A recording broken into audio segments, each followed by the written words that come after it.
ناظرین اکرام، ہمارا آج کا موضوع گفتگو ہے آزاد نظم یعنی فری ورس۔ یہ آزاد نظم کی روایت اردو زبان میں انگریزی سے آئی ہے۔ ہم اس کی تعریف یوں کر سکتے ہیں کہ آزاد نظم ایسی ہوتی ہے جو ہر قسم کی عروضی پابندیوں سے ماورا ہوتی ہے، یعنی اس میں عروض کا خیال نہیں رکھا جاتا۔ آپ اس کے کچھ بنیادی اصول ہیں، ان پر نظر دوڑا لیتے ہیں۔ آزاد نظم ایک ہی بحر میں لکھی جاتی ہے، مگر بحر کے ارکان کی تقسیم شاعر پر منحصر ہے۔ ناظرین کرام، آپ جانتے ہیں کہ جب بھی کوئی نظم تخلیق کی جاتی ہے اس میں بحر کا خیال رکھا جاتا ہے، ارکان کی تعداد یکساں رکھی جاتی ہے۔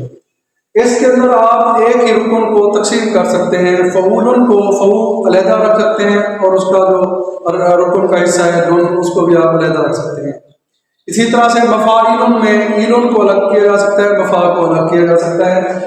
آزاد نظم کی سب سے بڑی خوبی اس کی رفعت خیال ہے۔ اگر آپ کی آزاد نظم کے اندر خیال کی بلندی نہیں ہے تو پھر آزاد نظم کہنے کا کوئی جواز نہیں بنتا۔ آزاد نظم کے اندر ابھی ہم آپ کو مثالیں اس کی دیں گے کہ آزاد نظم کے اندر مصرے چھوٹے بڑے ہو سکتے ہیں، اس میں مصروں کو توڑنے کی یا ارکان کو توڑنے کی کوئی پابندی نہیں ہے۔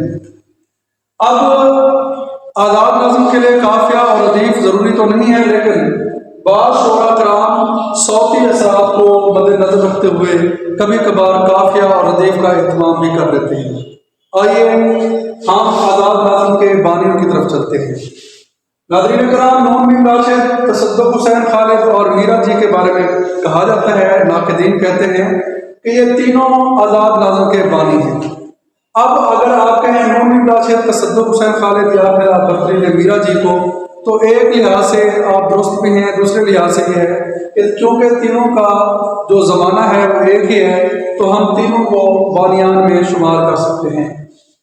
آزاد نظم لکھنے والے دیگر شعراء کرام جن کے بارے میں اکثر و بیشتر PPSC کے ایگزام میں پوچھ لیا جاتا ہے، علی ستار جعفری، فیض احمد فیض، مصطفیٰ زیدی، مختار احمد صدیقی، یوسف ظفر، مجید امجد، منیر نیازی، کشور ناہید اور خورشید رضوی، فہمیدہ ریاض، تحسین فراقی اور تبسم کاشمیری وغیرہ اہم ترین نام ہیں جنہوں نے آزاد نظم میں بہت کچھ لکھا ہے۔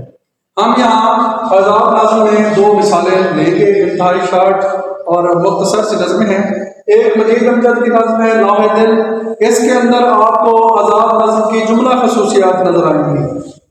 میں اجنبی، میں بے نشان، میں پابگل، نہ رفعت مقام ہے نہ شہرت دوام ہے، یہ لاہ دل، یہ لاہ دل، نہ اس پہ کوئی نقش ہے نہ اس پہ کوئی نام ہے۔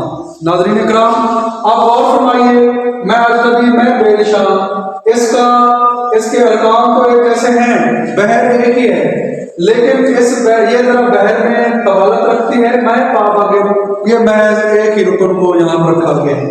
اسی طرح اس کا تیسرا جو مصرع ہے، نہ رفعت مقام ہے نہ شہرت دوام ہے، اس مصرع میں پابگل اور اس مصرع میں آپ کو نظر آ رہا ہے کہ یہ طوالت میں زیادہ ہے، یہ طوالت میں کم ہے۔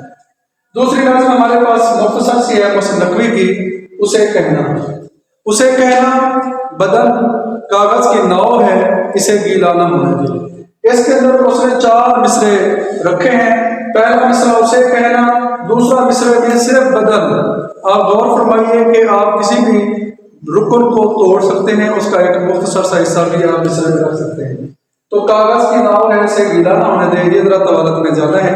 اپنی بات کو اگر ہم سمیٹیں تو آزاد نظم یعنی فری ورس انگریزی زبان سے اردو میں آئی ہے، اور آزاد نظم ہر قسم کی عروضی پابندی سے آزاد ہوتی ہے، اسی وجہ سے اسے آزاد نظم کہا جاتا ہے۔